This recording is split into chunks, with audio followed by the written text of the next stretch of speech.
ایک بدماش نے کہا تھا، یہ ان کا مفکر ہی ہے ایک، اس نے کہا تھا مسلمانوں سے 4 چیزیں مٹا دو تو مسلمانوں کا وجود ختم ہو جائے گا۔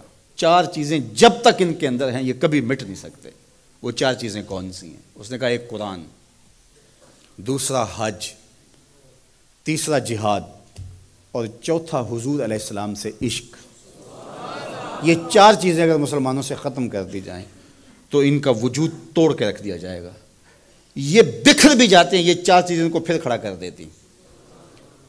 تو قرآن مجید غیر متبدل ایک پیغام حق ہے اور اس کی زیر زبر بھی نہیں بدل سکتی۔ یہاں چچینیا میں اور ان ریاستوں کے اندر جب قرآن مجید چھین لیا گیا اور مدارس بند کر دیے گئے، مسجدوں کو تالا لگا دیا گیا، اور جو سبزی بھی بیچتے تھے وہ سبزی بھی دیتے تھے، قرآن کی آیتیں بھی سکھاتے تھے۔ گھر کے اندر ماں جو ہے وہ کپڑے بھی سیتی تھی اور ساتھ بچے کو بیٹھ کے قرآن مجید حفظ بھی کرواتی تھی۔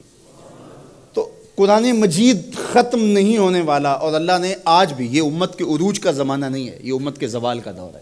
ہر گلی میں، ہر بستی میں، ہر محلے میں حافظ قرآن ہے۔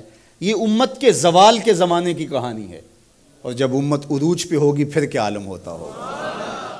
قرآن اس امت کی زندگی ہے، اس امت کی حیات ہے۔ لادینی قوتیں یہ سمجھتی ہیں کہ قرآن کو ان سے چھین لیا جائے۔ میں کہتا ہوں تم میں جرأت ہے تو قرآن کے چیلنج کو قبول کرو۔ قرآن نے کہا ان کنتم فی ریب مما نزلنا علی عبدنا فاتوا بسورۃ من مثلہ، قرآن کی مثل ایک کی صورت لا کے دکھاؤ۔